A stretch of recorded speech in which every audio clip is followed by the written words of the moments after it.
जो बरेली के इमाम ने हमें यूं सिखाया है कि सरे अर्श पर है तेरी गुजर, दिल फर्श पर है तेरी नजर।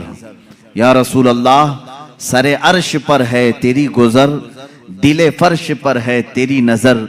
मलकूत मुल्क में नहीं कोई शय वो जो तुझ पे आया नहीं। हुजूर अकरम सल्लल्लाहु तआला अलैहि वसल्लम के दरबार में आपकी निगाहे असर में कौन सी ऐसी चीज़ है जो मख्फी है, जो छुपी हुई है? और कोई गैब क्या तुमसे निहा हो भला? निहा कहते हैं छुपी हुई चीज़ को, पोशीदा। और कोई गैब क्या तुमसे निहा हो भला? जब ना खुदा ही छुपा तुम पे करोड़ों दुरूद।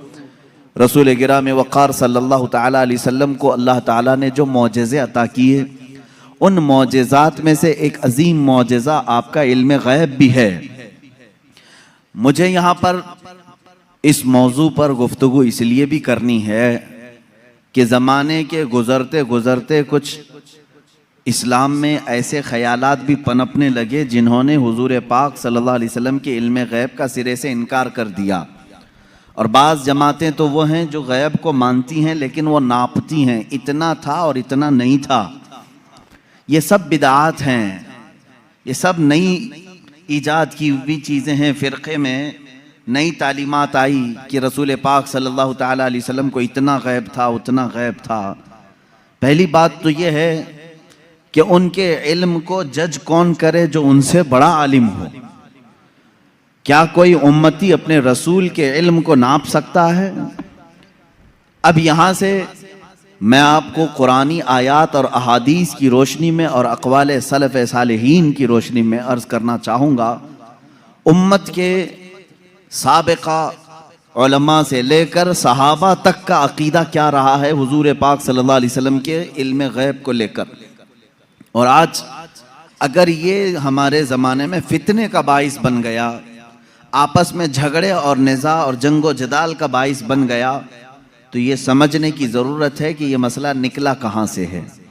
जबकि सहाबा में इस बात पर किसी का इख्तिलाफ नहीं था कि हुजूर को इल्म गैब था कि नहीं था। इस पर कोई डिस्कशन आप हदीस की किताबों में नहीं दिखा सकते कि सहाबा आपस में झगड़ते थे कि हुजूर को इस बात का गैब था कि नहीं था, कभी नहीं।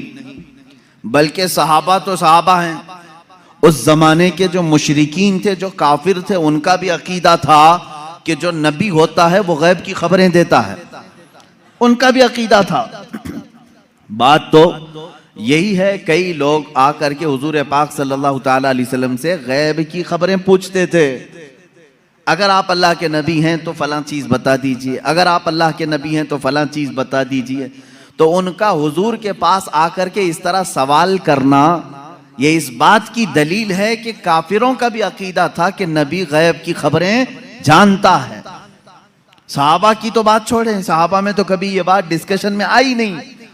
लेकिन 14 सदियों के बाद उम्मत इस हाल से गुजर रही है कि इनमें भी कुछ बनाम उलमा ऐसे लोग आए जिन्होंने बाज़ाब्ता फ़िरक़ों की बुनियाद रखी और किताबों में लिख मारा रसूल पाक सल्लल्लाहु तआला अलैहि वसल्लम को पीठ पीछे की खबर नहीं थी या दीवार पीछे का इल्म नहीं था।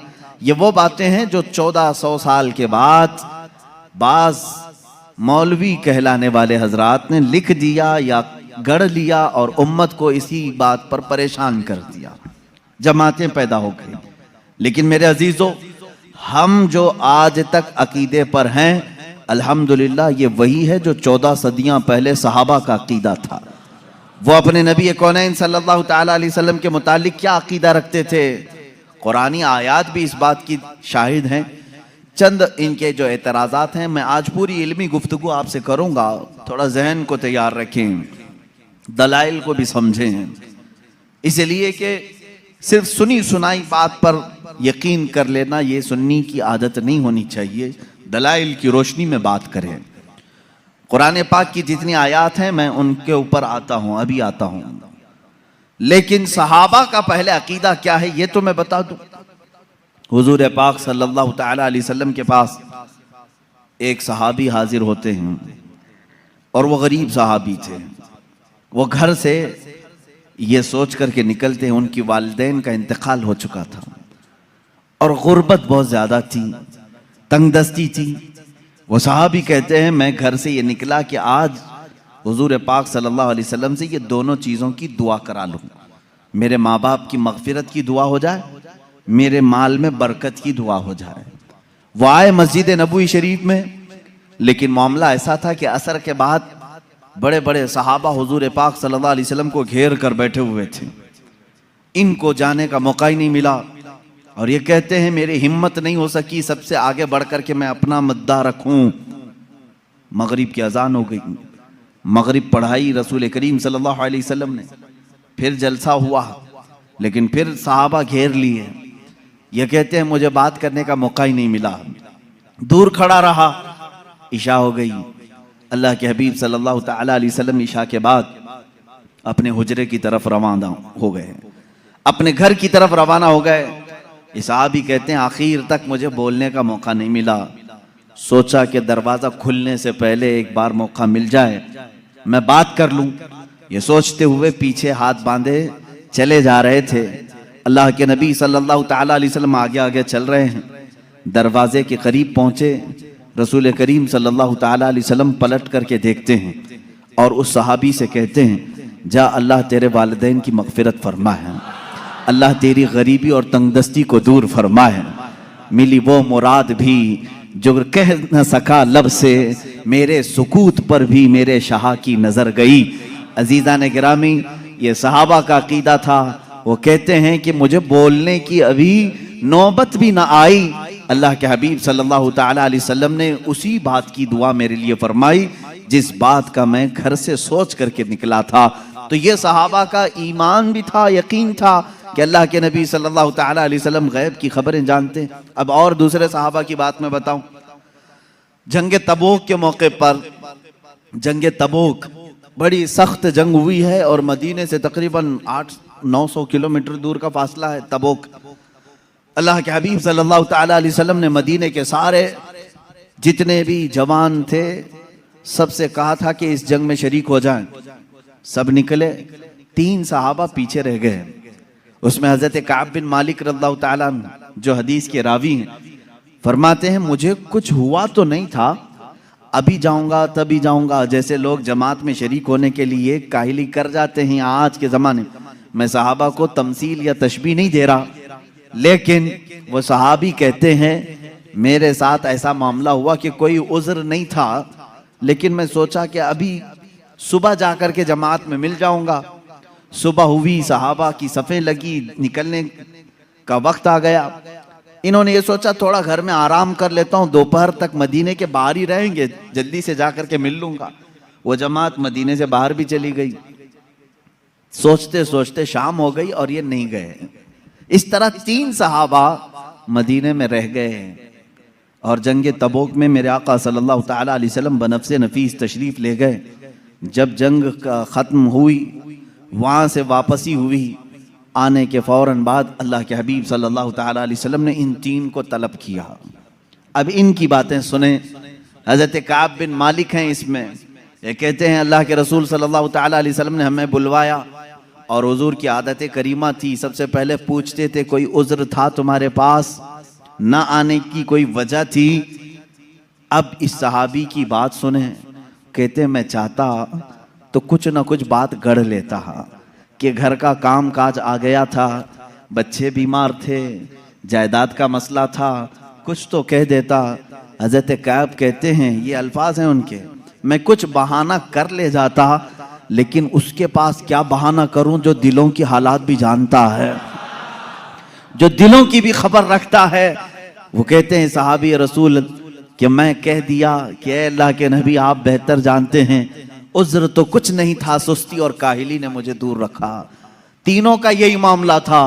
बहरहाल ये मामला अलग है, किसी दूसरे वक्त अर्ज करूं, ये लंबी हदीस है। हुजूर पाक सल्लल्लाहु तआला अलैहि वसल्लम ने उन तीनों सहाबा का बायकाट किया 40 दिन तक।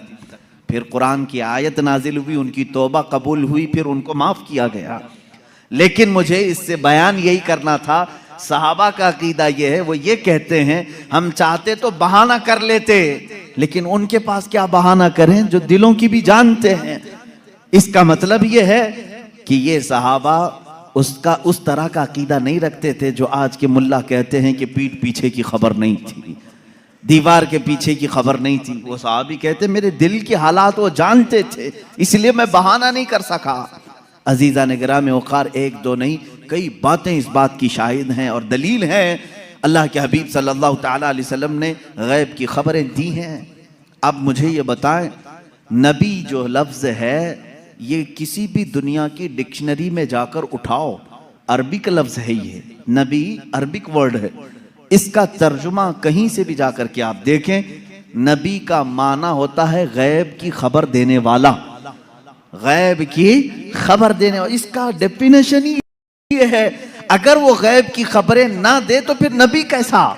वो लफ्ज ही उसके ऊपर सूट नहीं करेगा अगर वो गैब की खबर नहीं जानते हो।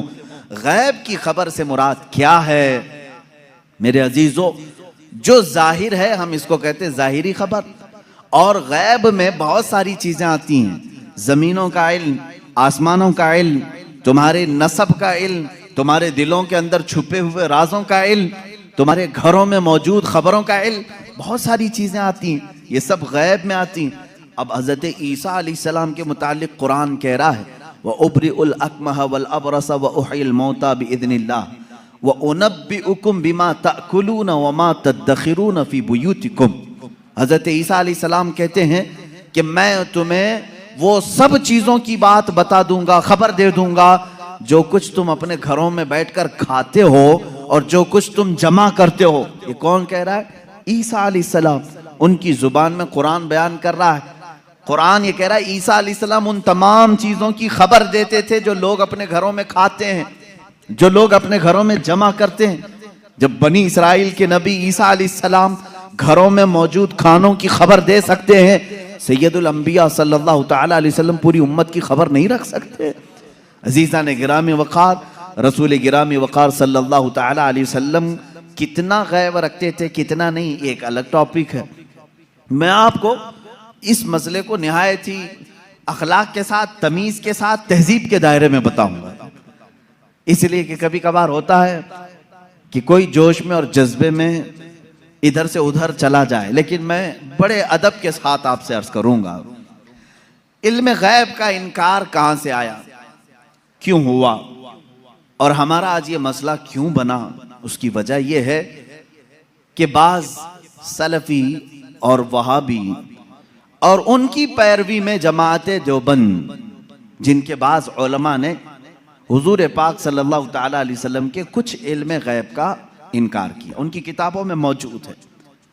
अब यहीं से ये मसला निकला, उनके इस मज़ऊमा बातिल अकीदे के ऊपर इमाम अहले सुन्नत फाजिल बरेलवी रहमतुल्लाह ताला अलैह ने पूरी किताब तसनीफ फरमाई, अद्दौलतुल मक्किया बिल माद्दतिल गैबिया, जिसमें तकरीबन 200 दलाइल से साबित किया है कि हुजूर पाक सल्लल्लाहु ताला अलैहि वसल्लम को मा कान व मा यकून का इल्म था, जो कुछ हो चुका और जो कुछ होने वाला है सबका इल्म था, सबका इल्म था।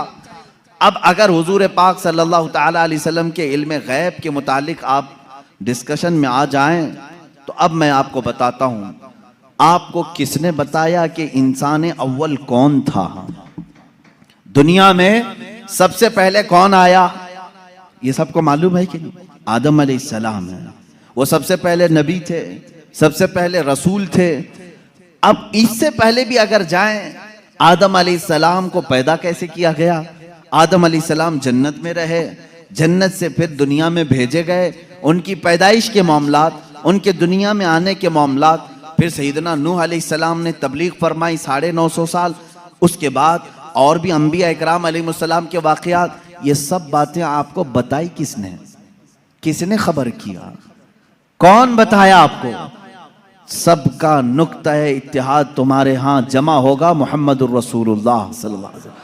अगर अल्लाह के रसूल सल्लल्लाहु ताला अलैहि वसल्लम ना बताते तो न तुम्हें आदम अलैहिस्सलाम की खबर थी, न तुम्हें नूह अलैहिस्सलाम की खबर थी, न तुम्हें इब्राहीम और इस्माइल अलैहिस्सलाम की खबरें थी, न तुम्हें हज़रत यूसुफ अलैहिस्सलाम के वाक़यात मालूम थे। कुरान जो कुछ भी बयान हुआ है वो मुस्तफ़ा की ज़ुबान से तो बयान हुआ है, मेरे आका सल्लल्लाहु ताला अलैहि वसल्लम के ज़ुबान से बयान हुआ है। तो मेरे अजीज़ों, जो हो चुका हुजूर उसका भी इल्म रखते हैं, जो हो चुका मेरे आका सल्लल्लाहु ताला अलैहि वसल्लम उसका भी इल्म रखते हैं, उसकी खबर रखते हैं। अब बाद में होने वाला ये भी आपको मालूम है। हर मुसलमान का अकीदा है क़यामत आने वाली है या नहीं? अगर इनकार करोगे तो इस्लाम से निकल जाओगे। क़यामत कैसे आएगी इसका पूरा नक्शा भी मालूम है। कैसे आएगी आपने उलमा से सुना होगा, किताबों में पढ़ा होगा। क़यामत के करीब क्या क्या हालात होंगे, निशानियां क्या क्या हैं, ये सब चीजें बताई गई। याजूज माजूज आएंगे, दज्जाल निकलेगा, सूरज पश्चिम से निकलेगा, दाब्बतुल अर्ज़ आएगा, ये बड़ी बड़ी निशानियां। ईसा अलैहिस्सलाम नाजिल होंगे, इमाम मेहदी का ज़हूर होगा, ये बड़ी बड़ी निशानियां। और उसके बाद एक दिन ऐसा आएगा कि सूर फूका जाएगा। ये इसराफील अलैहिस्सलाम के हाथ में अभी सूर है, फरिश्ते हैं, और वो बाजे की शक्ल की एक चीज है, उससे आवाज धीरे धीरे निकलेगी और उसके बाद फैलती जाएगी, निहायत तेज हो जाएगी। उसी आवाज के धमाके से पूरी दुनिया का इख्तिताम होगा। फिर सूरज चांद टकरा दिए जाएंगे, तारे फट जाएंगे, जमीन उड़ा दी जाएगी, पहाड़ रूई के गाले की तरह उड़ रहे होंगे। फिर मैदान क़यामत कायम किया जाएगा।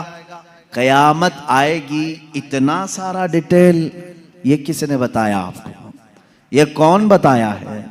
अगर रसूल पाक आने वाली खबरों को नहीं जानते थे तो फिर क़यामत की खबर कभी नहीं देते।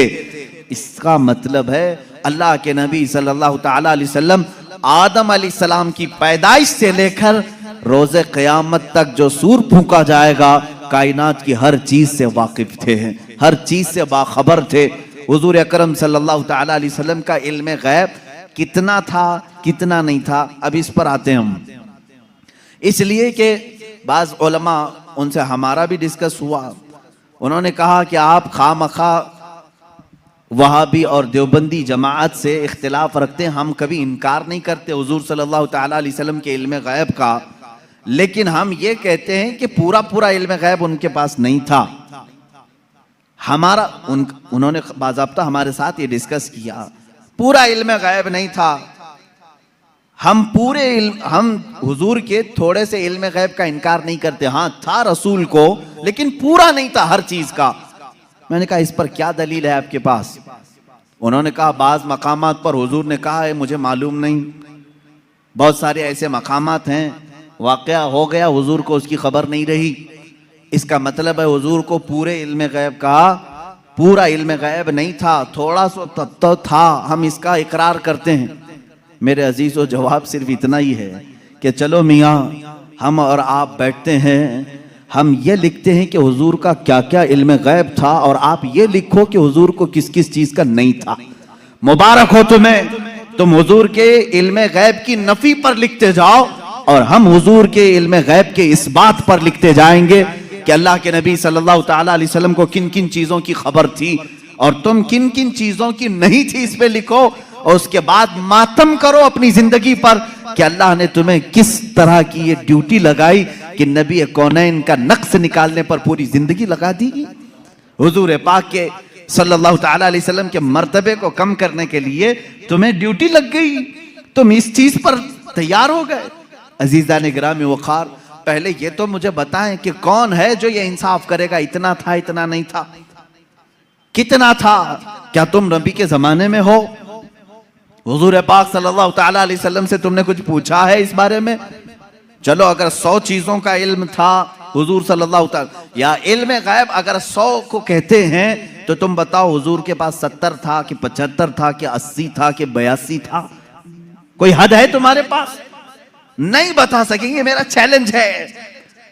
वो कहते हैं बाज का था। अरे मियां, वो बाज की भी तो तहदीद कर दो, बाज का मतलब क्या है? नहीं, बाज का इल्म गैब था। आज भी वो कहते हैं हुजूर को बाज चीजों का इल्म गैब था। मैं यही कहता हूं वो बाज कितना था ये आप मुतय्यन करके बता दो।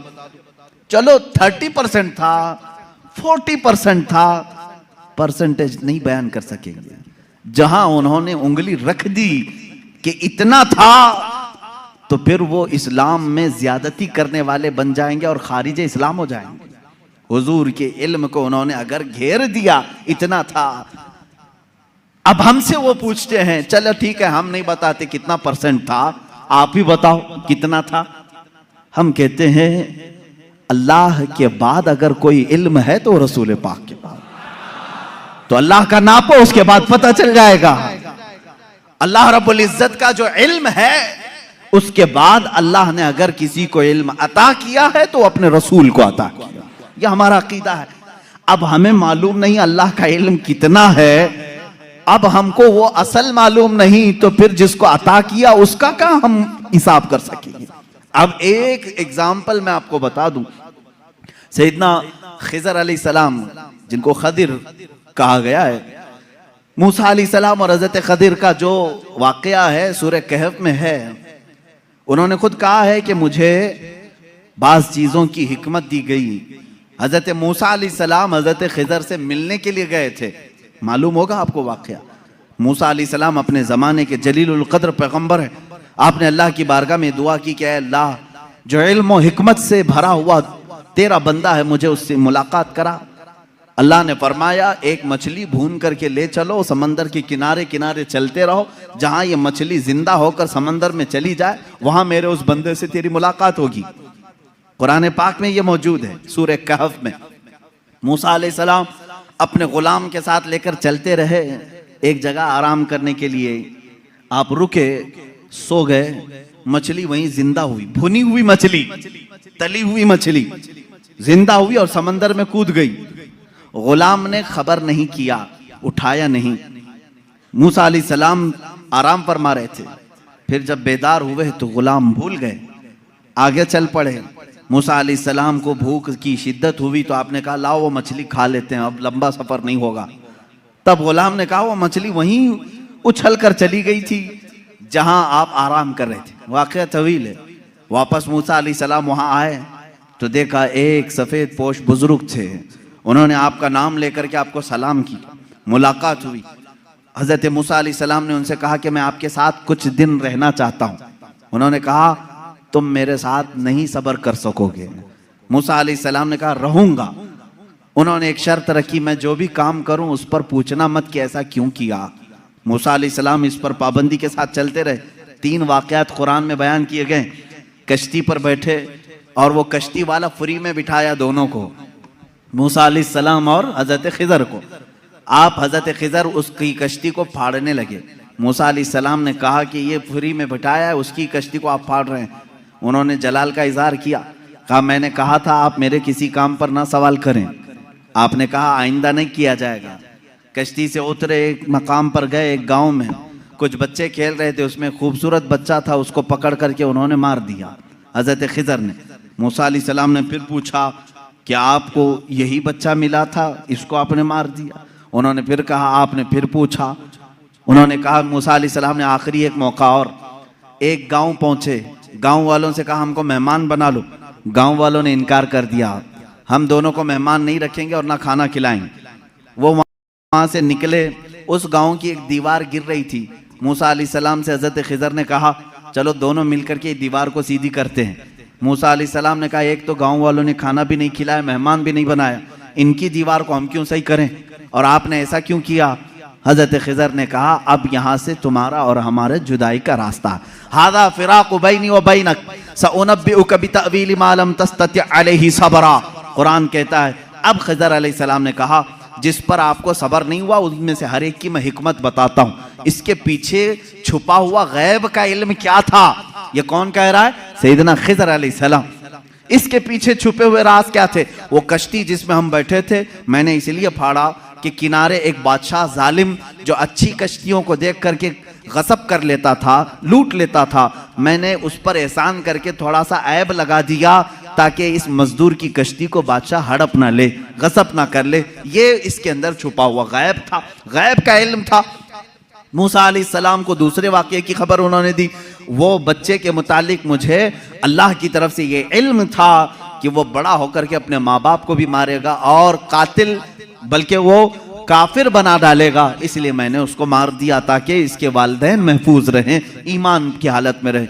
तीसरे, उस दीवार को हमने जो सही किया वो दर हकीकत 2 यतीमों की थी। उनके बाप ने उस दीवार के पीछे खजाना दफन किया है, अगर ये गिर जाती तो गांव वाले हड़प ले जाते।